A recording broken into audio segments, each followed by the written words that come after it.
Türkmenistan öz çäklerinde sol sanda da sarı yurtly ýokary derejeli saglyk resmiýetleri bilen hem gepleşiklerinde COVID-19-yň ýokdugyny öňe sürmegini dowam etdirýän pursady, azatlyň ýurdun saglyk pudugundaky ygtybarly bir çeşmesi Türkmen hökümetiniň koronavirusdan ölýänleriň gizlin hasabatyny ýürüdýändigini ma'lum etdi. Azatlyň mundan owalda ygtybarly habarlary beren çeşmesiniň maglumatlaryny häzirlikçe garaşsyz ikinji tarapa tasdiklatmak başartmady. Türkmenistanyň Saglyk we Derman Senaty ministrligi hem azatlyň soraglaryna jogap bermekden ýüze urdy. Çeşmäniň 14-nji oktýabrda beren maglumatyna görä, 2020-nji ýylda pandemiýa başlanaly bäri Türkmenistanda virus sebäpli 25 000-dan hem aşy adam ölümi hasaba alınıpdyr. Koronavirusdan ölýänleriň sany köpçüligi aýan edilmese-de bu barada vilayatlardan her gün Saglyk ministrligine hasabat berilýär. Howpsuzlyk gullugynyň ministrlige berkidilen kuratorlary vilayatlardan ýeberilýän maglumatlary jemleýärler we umuman munyň bilen bagly ähli işlere gödäwçilik edýärler. Diýip howpsuzlyk aladylar sebäpli şahsiýetiniň aýan edilmezligini soran çeşmämiz gurrun berdi. Ol hat köp adam ölüminiň koronavirusyň etaty ojaklaryna öwrülen Lewap we Mary vilayatlarynda hasaba alınandygyny aýtdy. Azatlyk ozolda ýurdun beýleki kunjokları bilen bir hatarda ýurdun günorta we gündoğur vilayatlarynyň koronavirusyň delta görnüşinden izir çekýändigini, sebitlerde virus ýolugýanlaryň we ondan ölýänleriň hat köpdigini, merhumlara gonumçylyklarda mazar gatyp ýetisilmeýändigi barada izigderli habar beripdi. Şol bir wagtda çeşmämiz vilayat halk işgärleriniň Aşgabaty hasaby üçin berýän sanlaryny hem asyl gürküzüjülerden has peseldip görkezýändiklerini belledi. Sebitleriň resmiýetleri öýdlerinden howatyr edip merkeze ölenleriň asyl sanyny kiçeldip iberýärler. Bulary anyklamak mümkin näme sebäbi ýerli ýol başlaryň görkezmesi esasyna merhumlaryň ölüm şahadatnamalaryna başga netijeler görkezilýär. Soňra bularyň arasyna diňe belli bir böleginiň koronavirusdan ölenligi aýdylyp Aşgabada hasabat uğradylýar. Diýip çeşmämiz sözüne goşdy.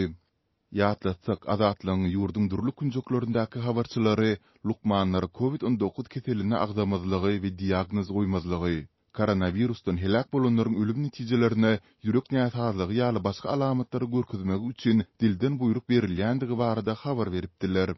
Ýokarda hem bellap geçişimiz ýaly koronavirusyň pidalary baradaky ýürüdilýän gizlin hasabat barada ýurdun Saglyk we Derman Senaty ministrliginden kommentariýa ýa-da düşündürsi almak başartmady.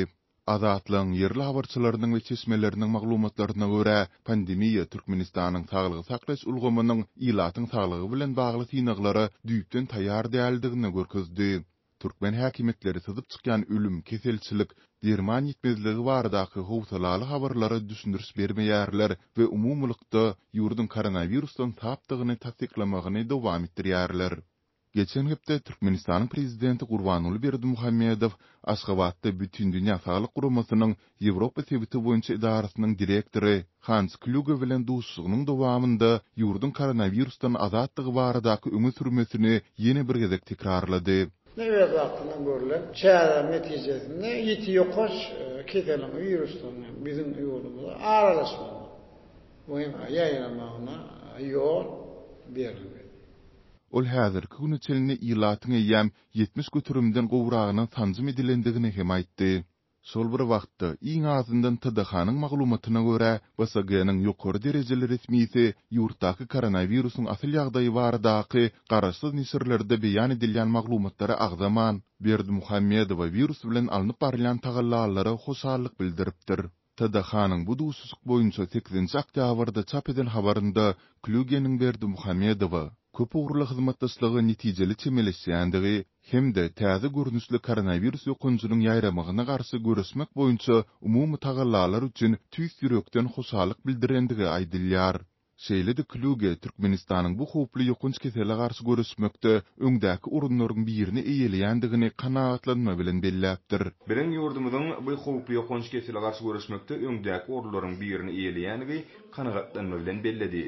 Azatlyk Türkmenistanda virusdan gündelik 100den hem aşy adam helak bolýandygy baradaky habarlaryň fonunda Hans Klugeniň aýdandygy aýdylýan bu birlikleri boýunça BSG-niň Ýewropa idarasyna ýüz tutdy, häzirlikçe hiç ýyly aýdymlaşdyrjy kommentariýa alyp bilmedi.